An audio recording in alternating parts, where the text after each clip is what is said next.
अपनी गाड़ी में, जो कि इसके पास सफ़ेद होंडा सिविक गाड़ी थी जिसको ये खुद चला रहा था, उसके अंदर से इसने फायर किए हैं। विंड स्क्रीन में से चार फायर उनके ऊपर और किए, जिससे फ़हीम वहीं पे दम तोड़ गया। वहाँ पे इसने SOS कॉल दी कि मेरी मदद के लिए आए। खोलने की कोशिश की तो इसने दरवाज़ा ना खोला, जहाँ की जिससे इसने फायर किया।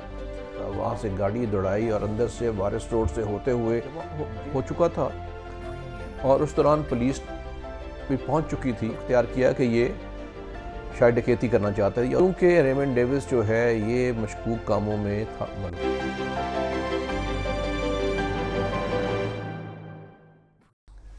हेलो, अस्सलाम वालेकुम नाजरीन। रेमंड डेविस सीरीज़ में मैंने पहले एक एपिसोड आपको पेश कर चुका हूँ। उस एपिसोड में मैंने एक इंटरेस्टिंग वाक़या बताया था कि ये हवालात में हिरासत में एक ऐसे रोता रहा। तो अब मैं तरतीब से आपको बताता हूँ कि वाक़यात। आज का एपिसोड जो है वो आगाज़ से होगा कि कैसे इसने कत्ल किए मजंग चौक में, लाहौर में।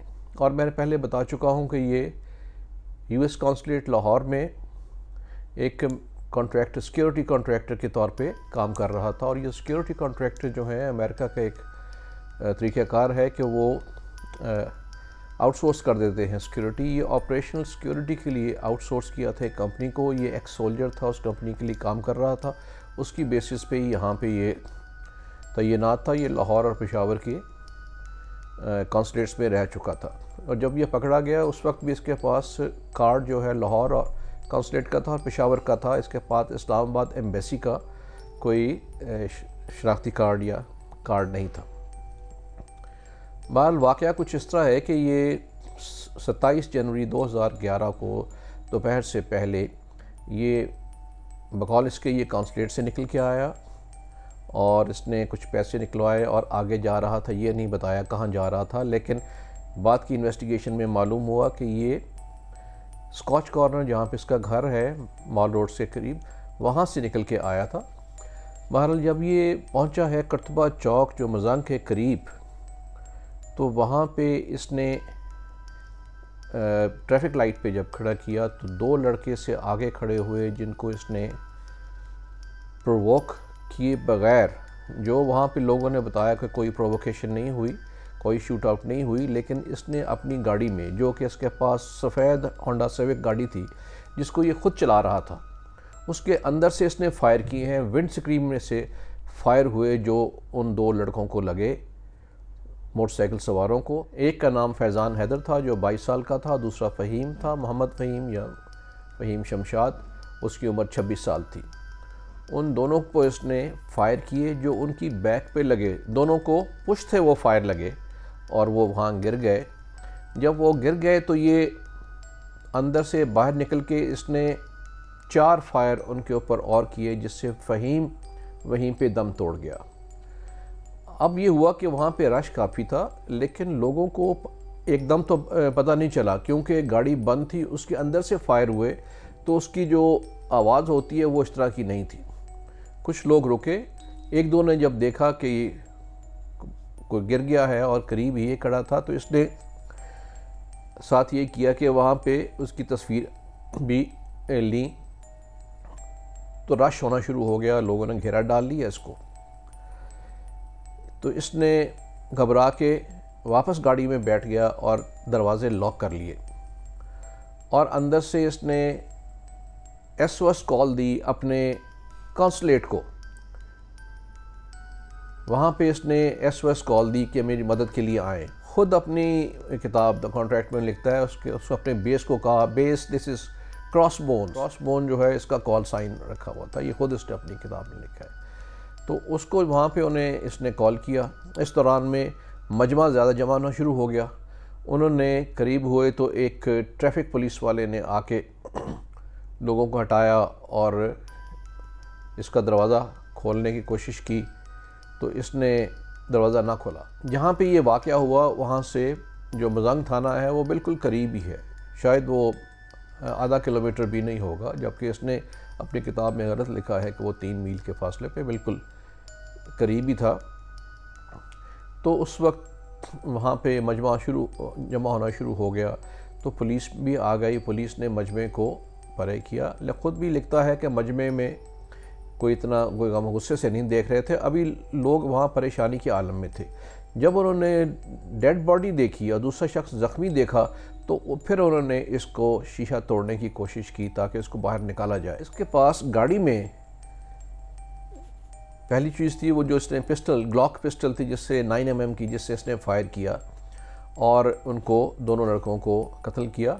जो वहीं पे फ़हीम, जो फैज़ान हैदर वहीं पे मौके पे दम तोड़ गया और फ़हीम जो है उसको करीब ही सर्विस हॉस्पिटल में ले जाया गया जहाँ पे वो दम तोड़ गया। और इसके ये एक लग रहा था जैसे मिशन पे है, क्यों जो चीज़ें बरामद हुई इससे, उसकी गाड़ी में से, जिसमें ग्लॉक पिस्टल भी था, एक्स्ट्रा एमुनिशन था, इंजेक्शन था जिससे ब्लड को क्लॉट करने के लिए होता है, बैंडेज थी, सैटेलाइट फ़ोन था, 2 मोबाइल फ़ोन थे, एक कैमरा था जिसमें कहते हैं कि ऑब्जेक्शनेबल तस्वीर भी थी, यानी ऑब्जेक्शनेबल कि वो ममनुआ इलाके की तस्वीर थी। इसने जो कॉल की कौंसलेट को, तो वहाँ कौंसलेट से इसके साथी मुसल्ला लैंड क्रूज़र में बैठे और उन्होंने जो शिमला पहाड़ी के करीब ही कौंसलेट था वहाँ से गाड़ी दौड़ाई और अंदर से वारिस रोड से होते हुए जेल रोड पे चढ़े और ओवर स्पीडिंग करते हुए, और इसने उसने कहा कि मैं मुसीबत में फंस गया हूँ, मेरे फायर कर दिया है, 2 लोग मर गए हैं और मैं मजमा जमा हो रहा है। तो वो अफरा तफरी में दौड़े इसको मुसल्ला हालत में। उसमें जितने लोग बैठे हुए थे उनके पास भी मिशन के लिए पूरी तैयारी थी, उनके पास पिस्टल भी थी और सब मशीन गन भी थी। वो जेल रोड पे पहुंच के उसने जब रश को देखा तो उल्टी साइड पे उसने ट्रैफिक के अगेंस्ट रॉन्ग साइड पे गाड़ी दौड़ानी शुरू कर दी और उसने परवाह नहीं की कि लोग हिट होंगे या नहीं होंगे। इसमें 1-2 गाड़ी हिट हुई और एक शख्स इबादुर रहमान को ऊपर उन्होंने गाड़ी चढ़ा दी ओवर स्पीडिंग करते हुए। इबादुर रहमान जो कि कॉस्मेटिक का काम करता था लड़का, उसके गाड़ी में लगा और उस विंड स्क्रीन पे आके उसका हिट हुआ और बुरी तरह शदीद ज़ख्मी होकर गिर गया। उसे भी सर्विस हॉस्पिटल ले जाया गया जो वहाँ जाके जाँ बहक हो गया। अब ये जो 2 लड़के हैं फ़हीम और फैज़ान, उनकी तो बात होती रहती है कि कातलों ने, कि उनका कातिल रेमंड डेविस है। इबादुर रहमान को कत्ल करने वाले बच के निकल गए। अब उन्होंने गाड़ी आगे चलाने की कोशिश की तो रश बहुत जमा हो चुका था और उस दौरान पुलिस भी पहुंच चुकी थी, तो उनको पीछे से शायद ऑर्डर आया कि ऑपरेशन अबॉर्ट कर दें। पुलिस पहुंच गई है, रश बहुत ज़्यादा है, तो वहाँ भी उन्होंने थोड़ी आगे बढ़ाने की कोशिश की तो लोगों ने देखा कि ये भी बीच में इन्हीं के साथी हैं, तो उनका दरवाज़ा खोलने की कोशिश की। उन्होंने उनके ऊपर बंदूकें तानी और गाड़ी रिवर्स करके दौड़ा दी और वापस दौड़ते हुए उन्होंने शिमला पहाड़ी के करीब अंदर से अपनी चीज़ें भी फेंकी जो मिशन के लिए इस्तेमाल होती हैं, जो बैंडेजेस और बाकी चीज़ें वहाँ पे उन्होंने फेंकी। उस दौरान पुलिस ने उसका दरवाज़ा खुलवा लिया और उस रेमंड डेविस को बाहिफाजत वहाँ से मजमे में से निकाल लिया और उसको थाने में ले गए और इस तरह वो ज़ेरे हिरासत आ गया। तो फौरी तौर पे एक बड़ा हंगामा हो गया उसके ऊपर। थाने में जाने के बाद इसने मौक़िफ़ ये इख्तियार किया रेमंड डेविस ने कि उसने सेल्फ़ डिफेंस में ये काम किया, चूँकि